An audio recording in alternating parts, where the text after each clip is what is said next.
Good afternoon and welcome to the System Design and Management Program webinar series. System Design and Management Program is a mid-career master's degree program that's jointly offered by MIT's School of Engineering and the MIT Sloan School of Management. The System Design and Management Program provides a systems thinking perspective that integrates management, technology, and social sciences to address rapidly accelerating complexity and change in today's global markets. Graduates earn a Master of Science degree in Engineering and Management. The SDM program also offers a one-year certificate in Systems and Product Development. We're very pleased today to have Jillian Wisniewski present on a systems analysis of tactical intelligence in the U.S. Army. Jillian is a captain in the U.S. Army and a systems dynamics instructor at the U.S. Military Academy at West Point.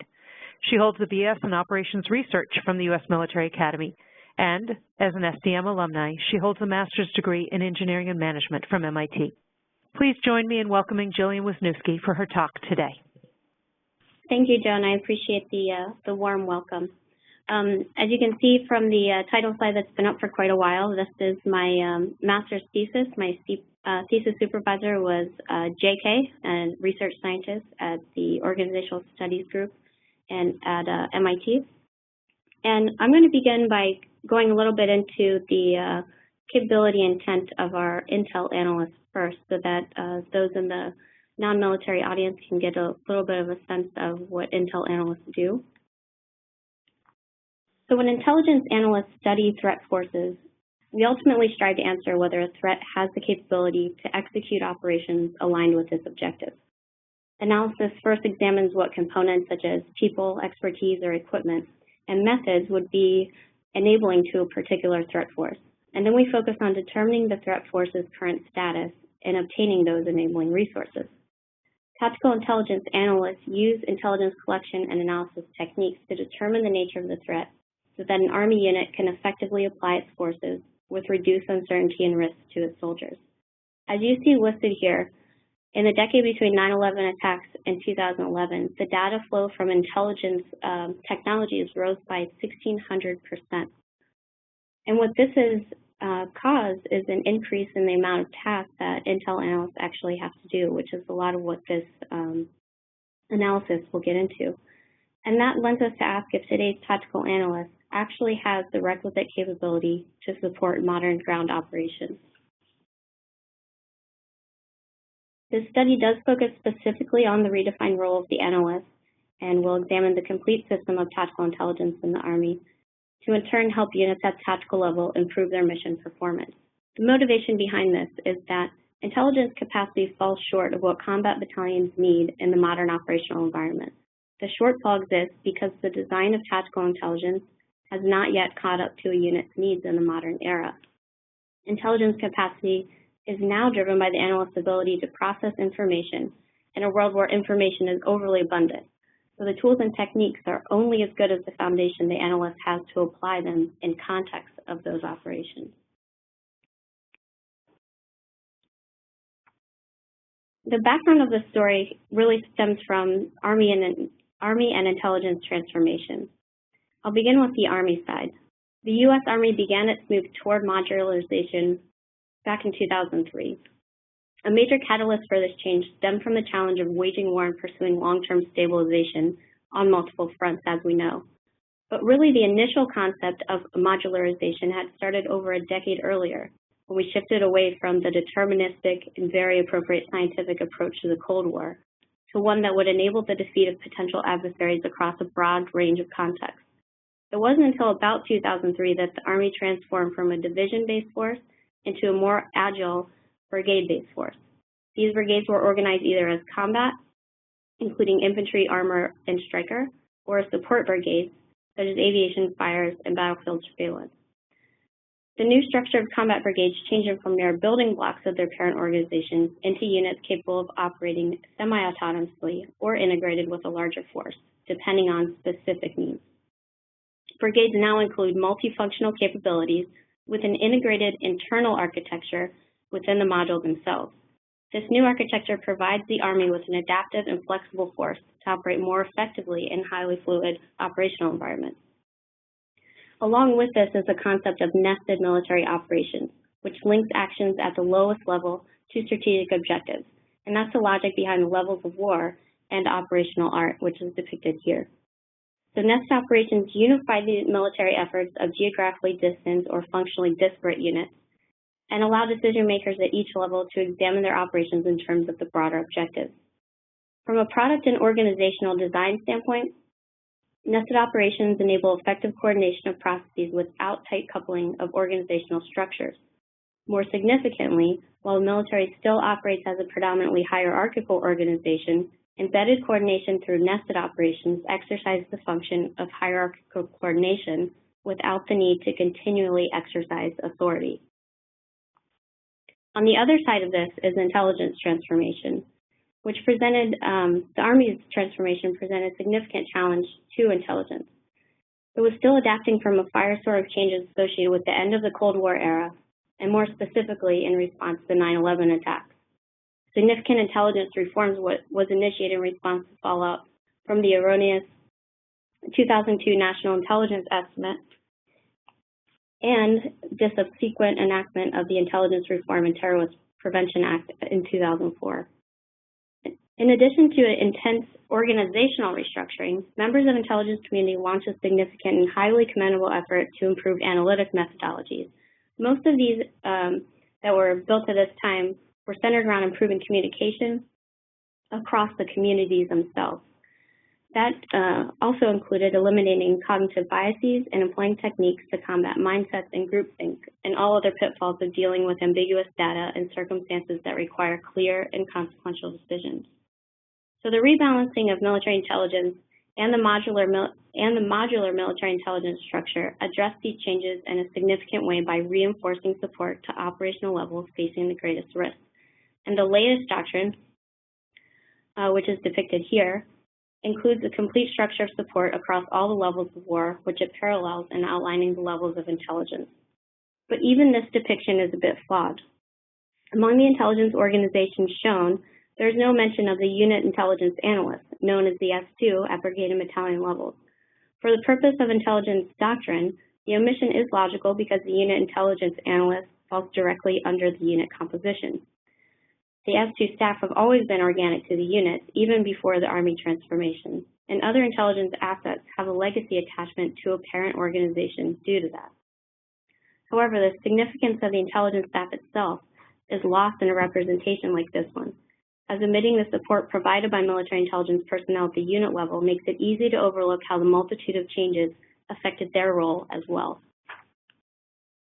Under the legacy, it was more common for higher headquarters to dictate specific missions in tactical level operations.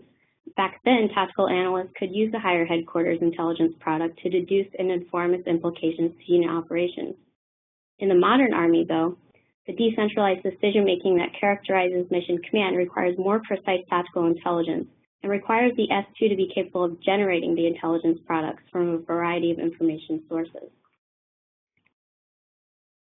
So as specified in the problem statement, the focus of this system analysis aims to help Army units in the tactical level improve their mission performance through enhanced intelligence capability.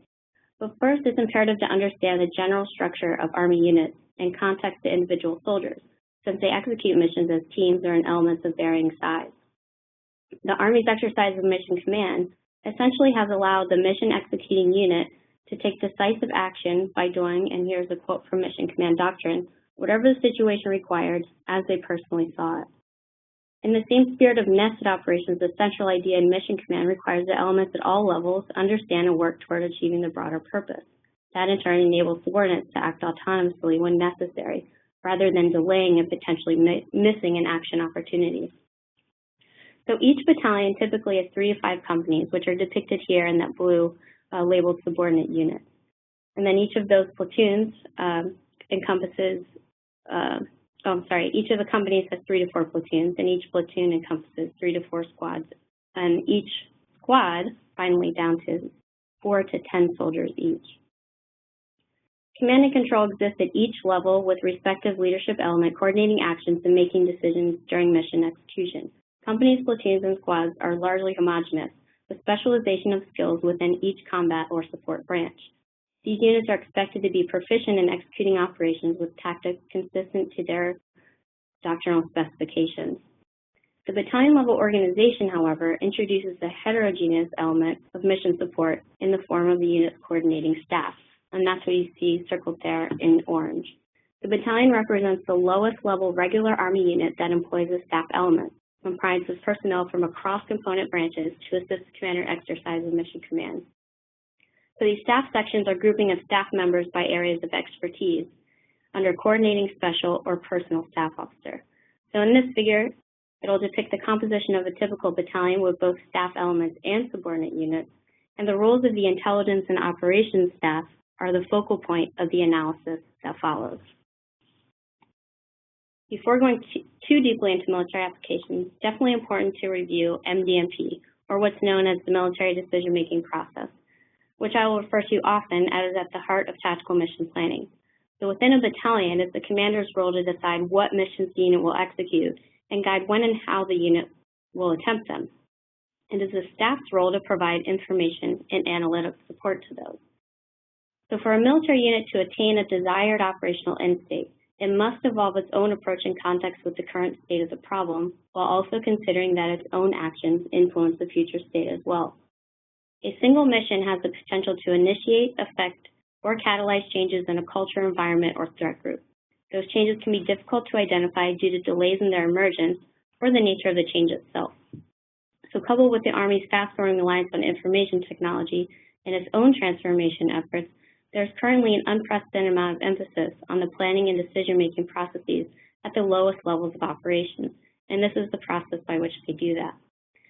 Even then, these conditions still challenge the execution of the simplified process of the military decision-making process, which is thoroughly taught, trained, and evaluated during training exercises.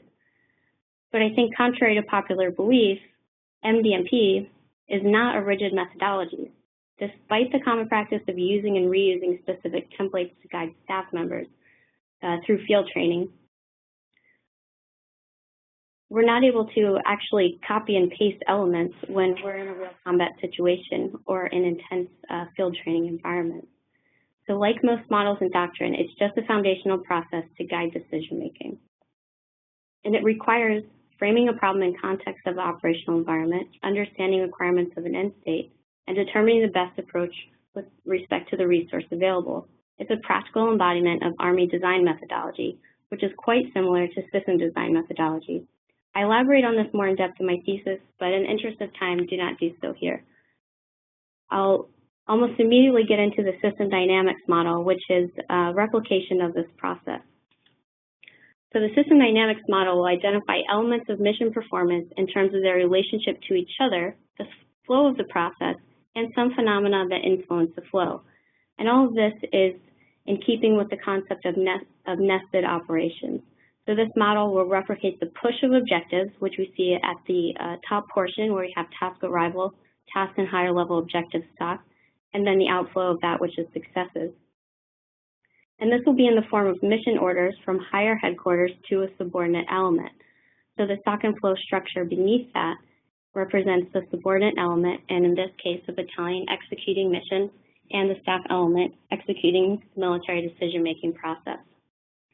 The blue balancing loop, so looking at the one labeled depletion 1, denotes the negative feedback structure that would lead to the depletion of missions and move the system toward its goals. In ideal case, a subordinate unit, which represents a typical battalion, moves all mission requests through and out of the system as successes, thereby depleting tasks and the higher objectives at the same rate as the requests that are coming in. This behavior will put the system in equilibrium, where the inflow is equal to the outflow, and would ultimately lead the depletion of required tasks. The red reinforcing loop, rework, with which most of us are very familiar, depicts the positive feedback structure and leads to exponential growth or decline of missions. In a worst-case scenario where an all mission attempts fail, they would enter the missions to rework stock via the failure inflow, flow out via the retask rate, and return to missions to do. This means that the unit would be unable to achieve any operational success and would remain deployed indefinitely. That is, if it had to stay in theater until the work was done. Now, going toward the bottom of the model, we have this outer loop that is the green mission planning loop. It is a balancing loop. It ultimately encompasses the process that a unit executes during mission planning cycle. So in this model, I used the military's 1/3, 2/3 rule, where 1/3 of available time to conduct the mission should be dedicated to planning, and 2/3 should be given to the team tasked to execute the mission. Thus, the reference to mission planning cycle refers to 1/3 of total service time, which is approximately 3 days in this model.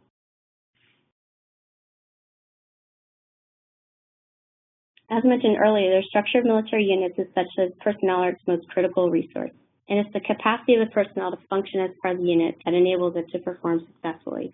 So because each unit has a limit on the number of people, and because people have a limit on the amount of work they can perform, there's also a limit to the amount of work they can process at a given time, and that's encompassed in this loop. The second depletion loop, which is back at the top of the model, represents some higher headquarters oversight. So they will adjust the unit's operational tempo, or the rate at which they conduct missions, or that they desire them to conduct missions. So they'll assess the depletion of missions and the task to higher level objective by comparing the rate of successes to the rate needed according to the campaign plan initially. So the gap in the operational tempo represents some amount of work generated when a unit fails to achieve desired effects on time. So this can occur for a variety of reasons. When the ideal mission window is passed, such as how it occurs in real life sense, a key source or asset may no longer be available, or the effects of not performing a mission may have generated more work than the original mission would have required. So in the model, these effects become new tasks and arrive to the higher level objective stock. Now I'll direct your attention back to the missions to do stock in that second portion of the model. It determines the unit's desired production, which represents the initiation of the military decision-making process. And then within that, we have the intel cycle loop, which the inner one in orange is the unit's comprehensive intelligence production. The brown outer loop simply represents the production that supports the immediate set of missions. In this way, the model is able to simulate long-term production toward future operations while fairly accounting for the production that directly supports current operations. The prioritization loop, which is in green, branching off of that orange intel cycle, captures the value that known information brings to the commander's determination of which missions to pursue. It's also a high-level representation of the underlying processes that a commander should perform, which includes the assessment of which missions will bring the most value, as well as determining the order and timing of a unit's attempts to accomplish them. The operational tempo loop, or op-tempo loop, determines the rate at which a unit attempts the mission. So if the intel readiness factors determine a mission's risk level, which will then impact the likelihood of approval governing the rate of mission attempts. This replicates real world in the way that high risk often leads to a requirement to receive higher echelons of approval, which then removes the decision from a unit level of command. But these factors do vary broadly from one unit to another, but they all ultimately delay or prohibit mission attempts for a particular unit. This decrease in mission attempts then contributes to an accumulation in the missions to do stock. Of note in this model is how I've modeled the likelihood of success. So here, the levels of prediction used came from an evaluation of adaptive artificial intelligence performance to predict opponent actions in force-on-force during imperfect information games. So essentially in video games that replicate force-on-force and predator-prey type of models. To achieve a so-called perfect prediction, the intelligence cycle must answer all intelligence gaps associated with the missions that the unit will perform. So this means it's necessary to assume that an analyst not only asks all of the right questions to identify those gaps, but also identifies a complete set of them as well. So a weak relative prediction means that the intelligence analyst predicted enemy activity no better than a coin toss, with a base rate probability for likelihood of success no greater than 50%. The relative prediction of threat does not fall below 50% in this model. Fair and strong relative prediction means the analyst correctly predicted the threat activity at least 60 and 70% of the time, respectively. So the effects of this variable are not visible in the depiction of the main structure of the model because they're driven by the output of the intel cycle, specifically through the cycle's impact on the uncertainty variable, which you can see in this portion of the structure, just in orange to the left of the screen. In testing the extreme values for likelihood of success, we're able to see the behavior generated by each of the key variables over the simulation time period. So at 100% success rate, there's no rework, and the unit executes missions according to the desired operational tempo. This constant rate of depletion leads to the linear decrease in tasks in the higher objective stock. Conversely, the 0% success rate leads to exponential increase in the amount of missions to do. The unit is always tasked at the highest level possible for missions in progress, and tasks in higher level objectives do not diminish whatsoever. So this is what we would expect with the model working as per the expectation of real world events. What we'll do is I performed some tests on the baseline structure of the model without using a test input generator, but in the interest of time, I'll kind of summarize those while also telling the simulation results using the test input generator. So this generator enables the next two series of simulations. It will provide simple input patterns to make it easier to explore the model's conditions under known conditions. So the input will represent some amount of additional work required to accomplish an objective in the operational environment as a portion of the initial task. The new amount of tasks is represented in the contingency missions variable. So the first test input simulation provides a jolt to the system through a step function. This function increases the overall quantity of missions required to achieve a higher level objective by introducing some amount of contingency missions. So that in the model, it occurs at day 150, halfway through the deployment, and requires a substantial increase to the operational tempo in order to accomplish the objective before the tour ends. So introducing random noise was the next test, which is an input variable that will represent some mechanisms that aren't explicitly modeled that signify changing conditions in the OE. So the test input begins at the start of a simulation and lasts throughout. It essentially creates instantaneous contingency missions created by multiplying the instantaneous signal by initial tasks. And looking at the summary of results, we have three different types of variation in unit capacity, which you can see in the column to the far left. The variation in unit capacity, we had aligned intel capacity and aligned operational capacity.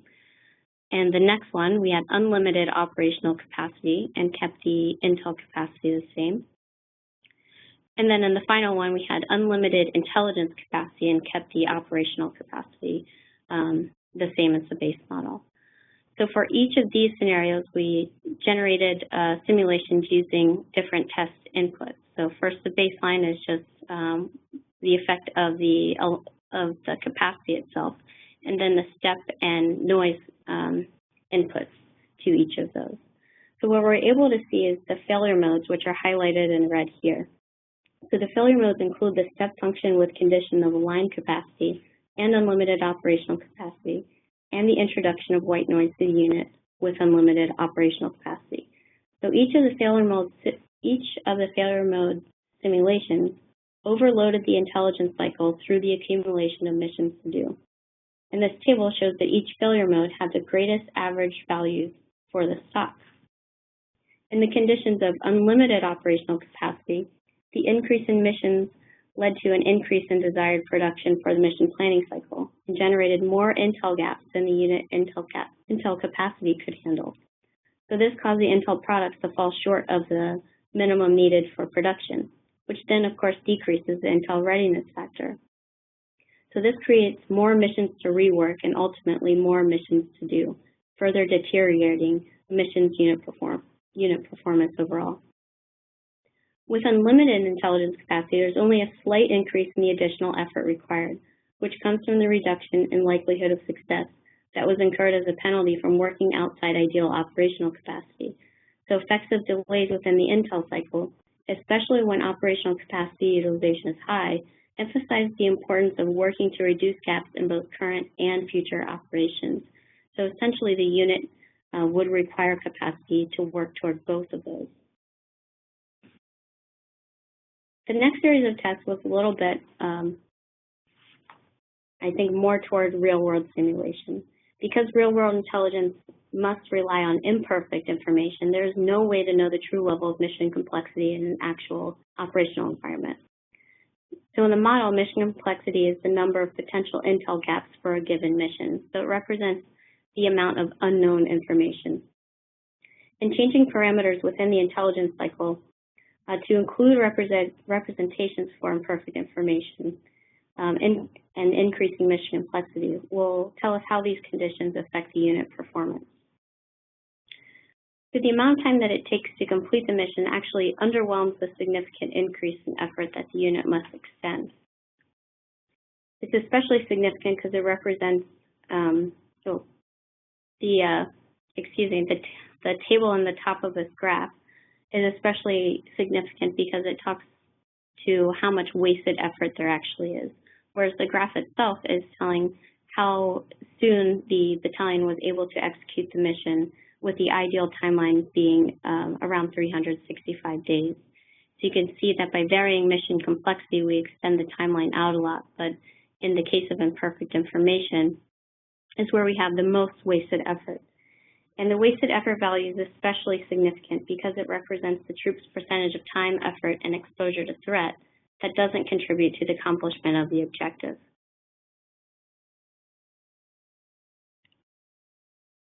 So the results in this model are not necessarily surprising.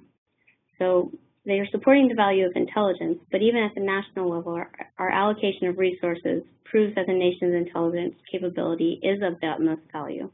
So there's no argument that national defense at all levels requires intelligence capacity to exceed that of operations, which is the U.S. approach to its national defense strategy as depicted in the graph. This being the case, the challenges in tactical level intel are clearly not because of resource constraints or lack of emphasis on intel as an asset to our citizens and troops. The challenges that plague intelligence analysis at the tactical level come from two categories, those that are enduring and those that are a result of the evolving military mission and technological advances. So as for the enduring challenges, aside from the fact that there's no real ratio of success to failure in intelligence analysis and no true gauge of uncertainty when it comes to conducting combat operations, the organizational design itself provides significant challenges to tactical units. So looking at the matrix to the right, the rows represent the tasks involved for each step of the military decision-making process. The columns within the matrix represent a typical battalion's coordinating staff, the commander and operators, which reflect the role of any subset of the battalion's subordinate unit that might execute the operation. The values 0 or 1, shown in white and green respectively, relate the task to the personnel element involved in its execution, allowing more than one element to contribute to any given task. The values for tasks to personnel have been assigned using guidance across Army doctrine for intel, operations, command, and staff alike. The values reflect the general consensus of roles as outlined in these sources. By squaring the matrix that is on the left, it lends itself to producing the design structure matrix, or the square matrix, of the people-to-people exchanges that you see in the bottom left corner. The system dynamics model simply cannot capture the interdependencies of this level of detail. So while the system dynamics model showed that intelligence capacity is a critical component of mission successes, the design structure matrix shows that it's actually the relationship between the operational planning element and intelligence element that is truly the most crucial. So the design structure matrix, looking at it still in the lower left corner, shows that the roles of the S2 and S3, respectively the intel and operations staff, are tightly coupled. The significance of the resulting design structure matrix is in the degree of task dependency between these two officers or offices, and within the cluster of dependent tasks among the S2, S3, and the executive officer and commander. Of the 39 tasks that require input from the S2, all of them require input and provide input to those of the S3. So the cluster of tasks around all of those is largely comprised of information sharing, typically at meetings or earmarks in the military decision-making process. The most significant tasks within this group are those that analyze the higher order. They interpret and communicate the intent of the mission and then perform subsequent assessments of the mission based on the intent. So this means that these staff elements should communicate frequently, clearly and directly, since the intent drives the execution of their respective functional tasks as it evolves. So while doctrine clearly outlines the significance of these relationships, it's not uncommon for communication problems to arise within and between Army units. The formal decomposition of unit staff element, which we saw in previous slides for the breakdown of the battalion into its subordinate units and staff element, would indicate that some transfers of information occur as lateral exchanges, while others occur hierarchically. Structural and organizational designs inherent to military culture and hierarchy, including potential disparities among rank and experience, can unfortunately create artificial barriers in that communication. So an example of this can be seen in how there exists substantial variation in personnel authorizations that dictate rank and occupational specialties within military units. It's not untypical for an S2 to have a rank that is 1 or 2 levels lower than the S3, means that the S3 could have 10 or more years of experience than that S2. This is especially likely at the battalion level, where the intel officer is likely to be a junior captain with 3 to 4 years of experience, and the operations officer is likely to be a major with 10 or more years. This difference is not arbitrary and is explainable because the S3 is head of operations for an entire organization and of course has the requisite training and experience appropriate to that level. Alternately, the intel officer provides a specialized function to enable the organization to conduct missions, but is still gaining experience needed to progress in the broader context of its military intelligence branch. So with respect to their roles and their occupational specialties, ranks and experience levels are in fact appropriate. When they're brought together in a tightly coupled role, though, the S2 must spend significant effort building knowledge of the unit's operations, specific standards, and tactics just to be conversant with the person on whom all of his tasks depend.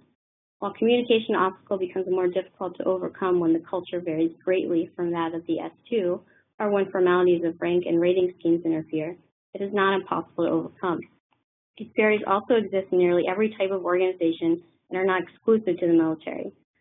However, the barriers are significantly greater when an analyst perceptibly lacks competency in his field, which is likely to cause either staff element to communicate less, especially in high-intensity or time-constrained environments. So because intelligence and operations are so interdependent, the current core competencies for intel analysts require both a solid foundation in intel doctrine and an operations doctrine. The simple causal loop diagram depicts the intelligence cycle as a balancing loop, as the execution of tasks and the cycle contribute to the depletion of intelligence gaps. However, without substantial understanding of the unit's operational tactics, asset strengths, and vulnerabilities, the analyst cannot even begin to identify the appropriate information requirements that drive the process in the first place. So getting into modern challenges in the intel cycle, so how does that loop change when we have more of a dependency on our digital infrastructure? So it's definitely brought a lot more integrated capabilities to the brigade and battalion level. But many units deployed as part of task forces now that provide still more integrated operational capabilities to these levels. So while capabilities are ideal for the warfighter, they add a layer of complexity to the skills required of intelligence analysts. Instead of serving as an S2 for one type of unit with a specific range of missions, an S2 now must understand multiple types of operations spanning multiple units. So mission complexity is also increased due to a variety of factors, including but not limited to the nature of today's threat forces, and also the conditions within the modern operational environment and the now integrated structure of post-transformation Army. So combined with the constantly changing technology, the intelligence cycle requires significantly greater skill than ever before. So there's an overabundance of unfiltered information available. There's also an increasingly diverse array of collection platforms, open source streams of real-time data, and radical changes in communications and localized user interfaces. So with greater access to that raw data comes an increased potential for degradation in the reliability of information and forecasting. The more often that information is massaged, translated, or replicated by multiple users in multiple locations, the further it can deviate from its original source, and the more difficult it is to then verify. Along the same lines, multiple streams of the same type of information may exist, but are susceptible to the same variance and degradation, compounding the complexity of the analyst's role. Even under ideal conditions, acceptably reliable data from multiple sources likely to take significantly longer to process and synthesize into usable intelligence, adding yet another layer of skills required of analysts. Collection results are comprised of the amount of subcomponents, so the collection requirement, multiplied by the amount of information available per each of those subcomponents. The increase in available information has thus increased the amount of information available per task, which in turn increases the collection results per requirement. This is significant because it potentially provides massive amounts of relevant information that requires a corresponding increase in processing resources. Combined with the effects of complexity and data reliability, the processing tasks within the Intel cycle can take significantly longer and require even greater analyst resource than prior to the digital age. It is for these reasons, collectively, that I recommend an update to the core competencies. On the right are the newly identified, or my addition to Intel core competencies. I list communication first because it shouldn't go without saying that doctrinal understanding of operations in Intel simply isn't enough if an analyst does not have the confidence, courage, and aptitude to articulate assessments and questions alike. Development of communication should come with practice and mentorship. Information processing, on the other hand, is simply a more technical skill set that needs to be developed early for any Intel analyst operating in today's Army. The competencies include data building, which is determining the needs and required structure of locally generated data, data mining, finding the data that brings value, data validation, which is ensuring the data is suitable for use, clean, correct, relevant, information network mapping, understanding the digital infrastructure and its impact, interpretation, can the analyst actually draw appropriate conclusions from data? Can they employ logical and quantitative reasoning? Can they identify significant relationships among relevant entities? And critique, which I characterize as identifying sources of uncertainty, associated uncertainty, originator reliability, and the fidelity of the data itself. The list on the slide define what I call the functional components of intelligence competency, and I map them to the current competency specifications for Army Intel analysts to determine the degree of dependence that functional components hold across all competency specifications. And I do this through a multi-domain mapping matrix. So essentially, I examine the analyst competencies across their whole identity on a battalion staff, their identity as an intelligence officer, as a staff member, and of course, as a leader. So these specifications will also include the list on the most updated core competencies that were published in January 2014 as part of the Army Intelligence Training Strategy. So in total, the functional components of analyst competencies were assessed across 132 competencies specified by the Army. And the product of that essentially creates this MDM. And what's significant to this is the value of 0,1 was given across all rows to relate competency specification to a functional component. Scoring the matrix revealed a degree of dependence that functional components hold across all of these specifications. So while this shows the full MDM, and although it's difficult to see any text, the most significant aspect is the pattern of the matrix, which serves as a density map for the degree of dependence. For example, the critical task list for all source analysts, so that's a military occupational specialty, also known as a 35 Delta for those who are in the military audience here, is highlighted in orange. So those are the things that the Army G2 have said these are the core tasks, the core specifications for our military intelligence officers across the organization. That's why you see such a high density, representing that these competencies share dependencies throughout all other sets of competency specifications in all of the doctrines. So essentially that list does span the leader doctrine, the staff doctrine, and of course the intelligence doctrine. The partitioning process is how we kind of make sense of that assessment after we square it. So it required breaking apart the components. The colored row and column labels help keep their integrity intact by giving them their bins or categories. And clustering really seemed to emerge naturally in the sequence with which these competencies would be required to execute a mission, most likely because the processes of intelligence and operations are just as systematic as they are continuous.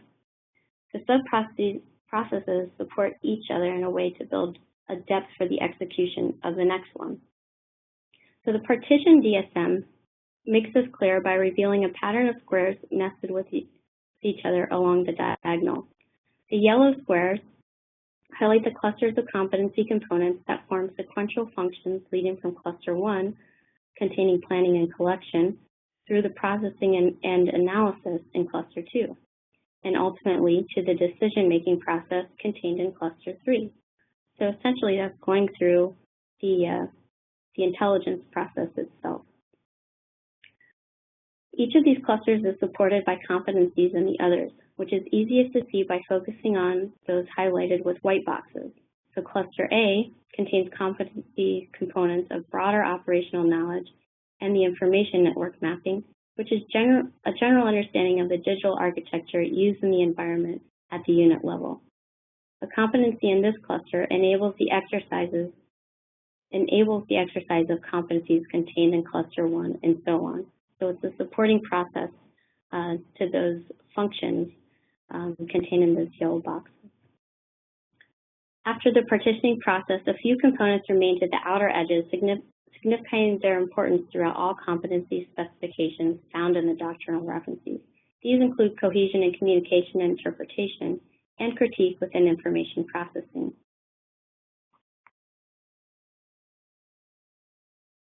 So information systems, hardware, and software suites, and analytics package will always have to evolve with improvements in technology. Our people should still have the foundational skills that enable seamless integration of those new platforms. So unfortunately, without that foundational skill, we can't leverage the supporting tools to their fullest, and technology may contribute to a workload rather than reducing it. And that's really, kind of the underlying problem behind all of this. And even so, there are a lot more effects that kind of go into this. The unfortunate one is that we have these shortcuts that, instead of being shortcuts to rely on in a pinch, become the standard operating procedure for some of these Intel analysts. So looking at this shortcut model, the system dynamics model that is to the right of the slide, the first mode of behavior is when learning begins and then stalls. So when missions and associated complexities increase the arrival rate of intelligence production requirements, the analyst is under greater schedule pressure to accomplish tasks. This pressure leads to an increase in using shortcuts that, despite short-term productivity gains, will ultimately contribute to a decrease in uncertainty for unit's missions. So if blind application of tools is the shortcut, then the analyst's efforts are essentially prejudicing the organization against trusting the intel capability of their officers. In order to create a profession of capable combat analysts, we need to first train our analysts in the right competencies. This also happens to be the first step toward creating a culture that sees the intelligence warfighting function as a force multiplier and force preserver, and pushes the analyst to continue to evolve these skills needed in future operational environments.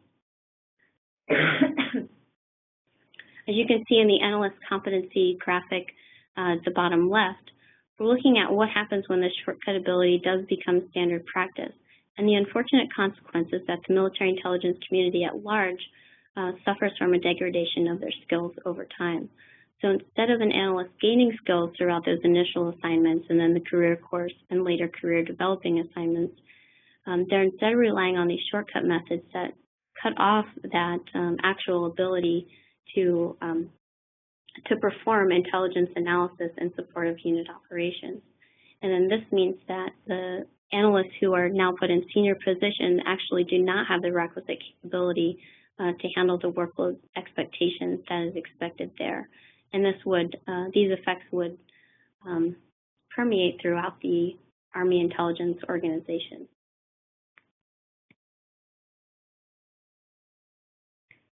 So the warfighter, unfortunately, incurs the biggest cost when the effects of the overloaded analysts and complexities of combat operations lead to an increased reliance on some of these methods. And the method in particular that I'm talking to here is intelligence reach. So intelligence reach is the ability for deployed analysts to reach back to stateside support for combat operations. So while intelligence reach partners provide a range of direct support components, this capability is supposed to be reserved to request information that is beyond what is available at that location. And that comes straight from the doctrine, the latest doctrine publication for intelligence in 2012. So instead of limiting support requests only to such times as resources are not available locally, workload pressure and time constraints cause analysts increasingly to rely on partners such as the National Ground Intelligence Center to perform assessments that the analyst is doctrinally supposed to be capable of doing him or herself. So the immediate benefit to the analyst actually comes at a very high cost. To the analyst and to the deployed soldiers comes at a high cost. So these detrimental outcomes, unfortunately, are likely to result from overworking intelligence reach capability, as may occur during military operations on multiple fronts. So essentially, this type of environment that we are operating in now and will likely operate in indefinitely. So for instance, the National Ground Intelligence Center is one of the primary supporting partners in intelligence reach and is the primary recipient of requests for information from analysts in combat operations. It's a major component that provides all source imagery, general military, scientific, and technical capabilities tailored to focus on opposing forces and ground capabilities on an hour-a-day, day-a-week basis during a crisis of war. So it's actually only supposed to dedicate a small portion of the time. The global war on terror brought requests for support that required substantial extension to this role. To support that volume, the National Ground Intelligence Center, like many intelligence organizations, received budget increase via overseas contingency funds that nearly doubled the National Ground Intelligence Center pre-war budget for contractor support and other capacity building components. However, their increased support to the warfighter remained even after funding and personnel began to return to their pre-war levels. And this table shows the intelligence spending since 2007. Of particular note is the Military Intelligence Program, the MIP, which funds defense and intelligence activity intended to support tactical military operations and priorities. The MIP is highlighted in the orange box, and the nominal figures include those overseas contingency funding across MIP organizations. The National Ground Intelligence Center was one of those organizations whose funding steadily declined to pre-war levels. Since the support to troops shifted resources so substantially to the current warfighter, requests continued to come in to the organization well after it lost the majority of its additional resources. Naturally, combat operations remain a high priority to the organization, so despite not having the additional resources, it remains committed to supporting the warfighter in combat. Unfortunately, this means that the support comes at the cost of pooling resources from the mission sets listed above, which provide technical and survivability equipment to future warfighter.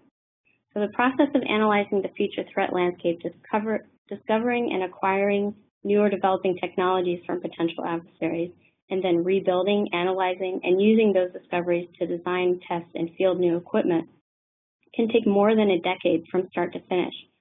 Pooling resources from processes that already require significant cycle time at each phase will only further delay the significant benefit these technologies provide to national defense.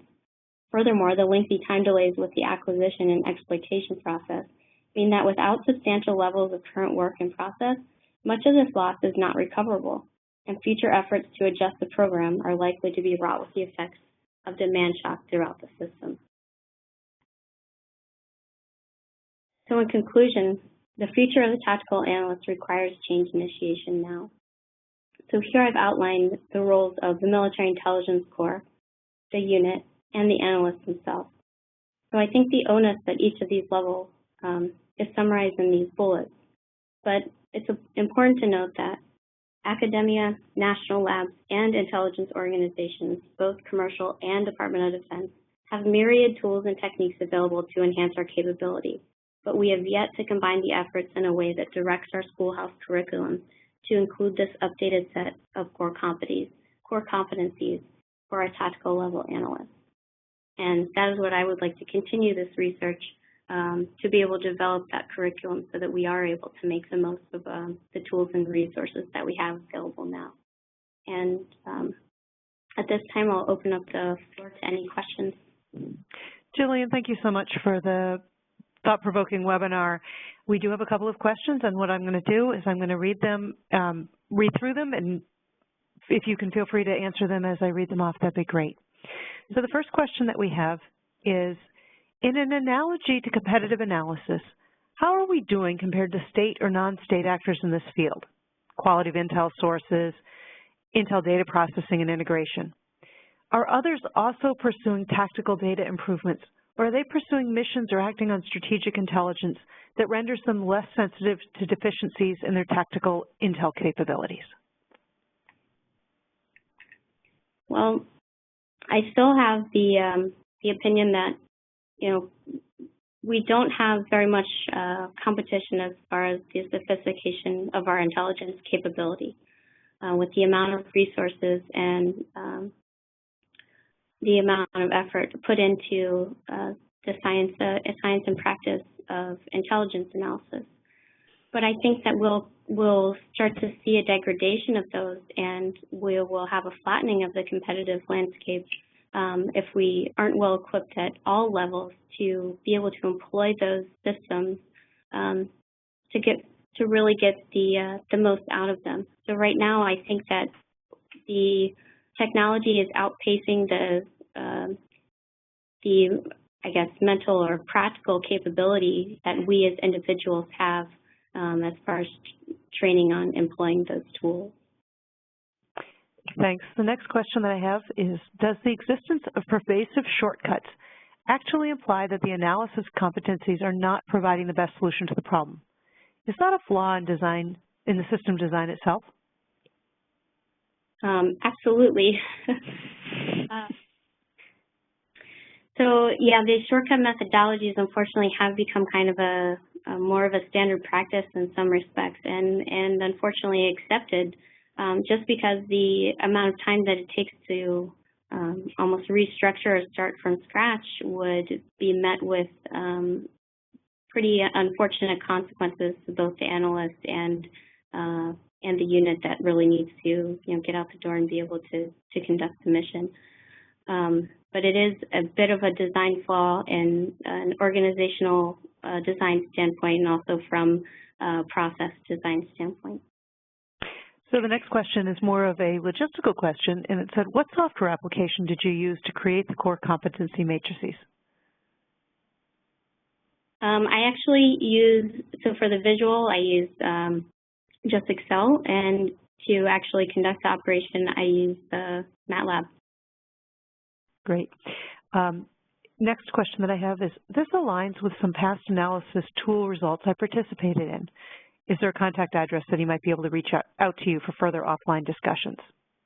I missed the beginning of that question.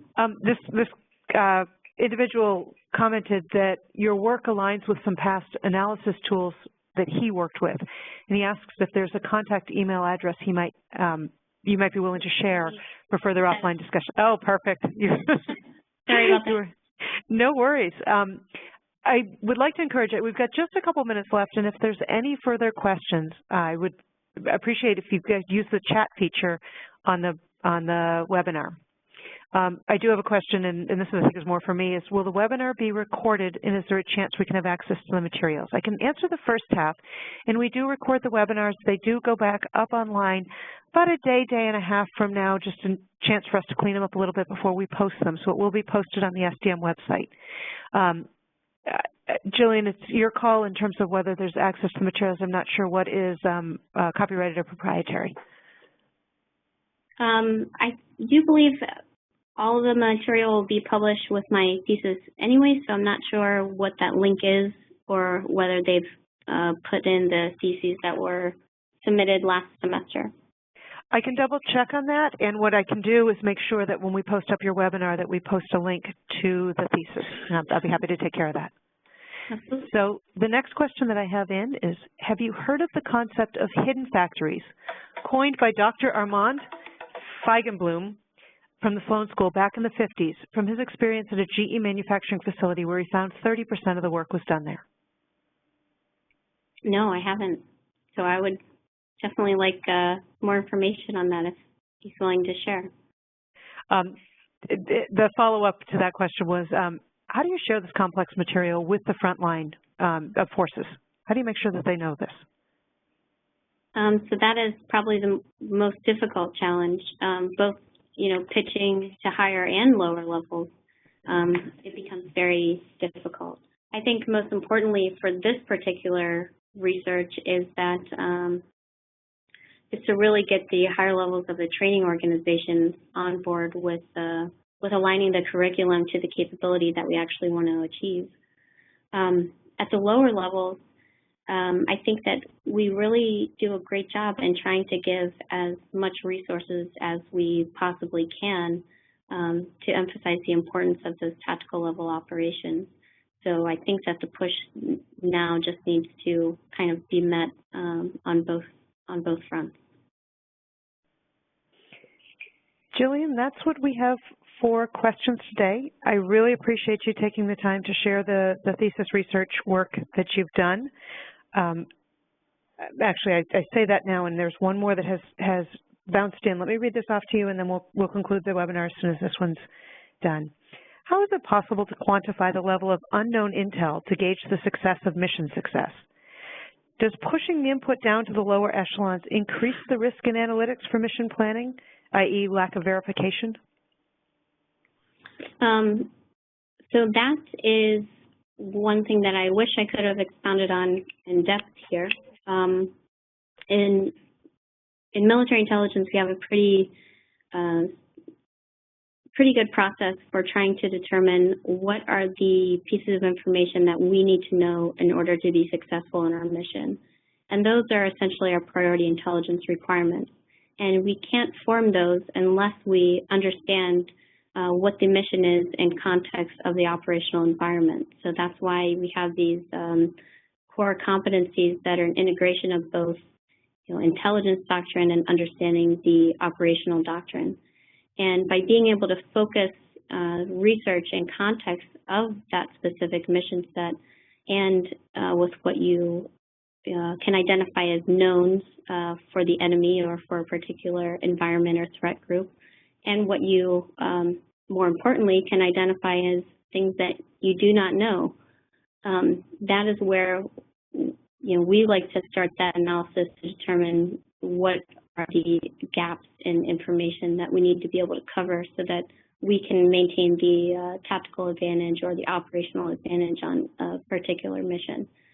It's definitely an art to it, and there's really no way, and I listed in some of the assumptions that we had, there's no way of saying that you've identified all of the intelligence gaps. If we could do that, then we'd be an unstoppable force. But unfortunately, we can't say that we've identified the full set, nor the exact gaps that we would have liked to. Thank you very much, Jillian. For those that are have further follow-up questions, Jillian's email is attached to the presentation, and feel free to contact her for any follow-up questions or discussion that you might have. I'd also like to invite those that are listening to join us for the next scheduled webinar, which will be Monday, November 30. David Hartzband will be presenting the importance of big data for healthcare safety net organizations. Jillian, thank you so much for your time today, and thank you for sharing your experiences and your learning. And again, if people have further questions, please feel free to reach out to Jillian on her email.